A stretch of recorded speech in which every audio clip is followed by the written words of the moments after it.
आज हम लोग हेलो दोस्तों, हम लोग आज फिलर गेज के बारे में जानेंगे। Feeler gauge is used to measure the clearance between और gap between two parallel surface और फेस। ये एक मेजरिंग इंस्ट्रूमेंट है, इसको हम लोग मेजरिंग टूल भी बोल सकते हैं क्योंकि इसका कैलिब्रेशन भी करना पड़ता है as per the plan, once in year और वंस इन 6 मंथ। तो इसका यूज़ हमें गैप मेजरमेंट करने के लिए होता है, दो सरफेस के बीच में, पार्ट के बीच में गैप मेजरमेंट करने के लिए होता है। असेंबली हो गया, आपका सिलेंडर हो गया, आपका कोई पार्ट है, वो सरफेस प्लेट के ऊपर रख के हमें वो फिलर गेज डाल के देखना पड़ता है। तो हमें ये सेट्स में अवेलेबल रहता है, जैसे कि इसका रेंज रहता है 0.01 mm टू 1 mm, ऐसा ही सेट रहता है अवेलेबल।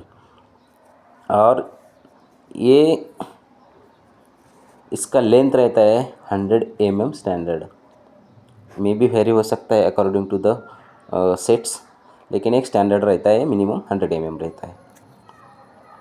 और जो भी लिप रहता है उसके ऊपर इंग्रेविंग किया रहता है, मतलब एक आइडेंटिफिकेशन रहता है, 0.01 mm, 0.02 mm ऐसा रहता है अप टू 1 mm।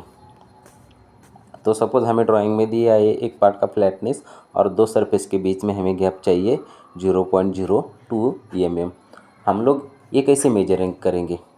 तो हम लोग फिलर गेज के सेट्स में से 0.02 mm का आइडेंटिफिकेशन वाला फिलर गेज निकालेंगे और पार्ट सरफेस प्लेट के ऊपर रखेंगे, उसमें वो डालेंगे, मतलब वो पास होता है कि नहीं। यदि वो पास हो गया 0.02 mm, इसका मतलब पार्ट का जो भी ये डायमेंशन हो नॉट ओके है। यदि वो पास नहीं हुआ तो हमारा ओके है। इसका बहुत सारा एप्लीकेशन है, जैसे कि हम लोग देखते कोई पिस्टन सिलेंडर का एक एग्जांपल है, सिलेंडर और पिस्टन के बीच का गैप चेक करते हैं। बॉल बेरिंग का है, स्पार्क प्लग है, उसके बीच का गैप चेक करते हैं। कोई असेंबली है तो हम लोग वो फिलर गेज डाल के देखते हैं उसका सरफेस बराबर है कि नहीं।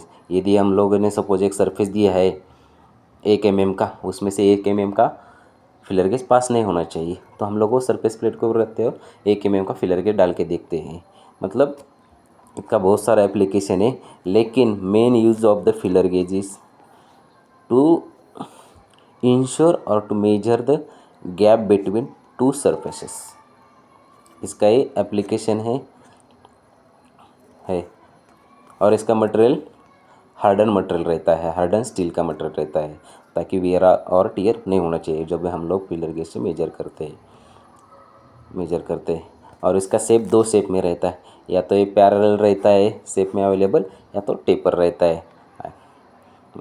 जब भी आप शेप देखोगे लिप का जो रहता है लिप, तो उसका ब्लेड का साइज़ ऐसा रहता है, या तो पैरेलल रहता थ्रू आउट, या तो थोड़ा सा टेपर साइज में रहता है, मतलब थोड़ा थोड़ा एंगल दिया रहता है उसको।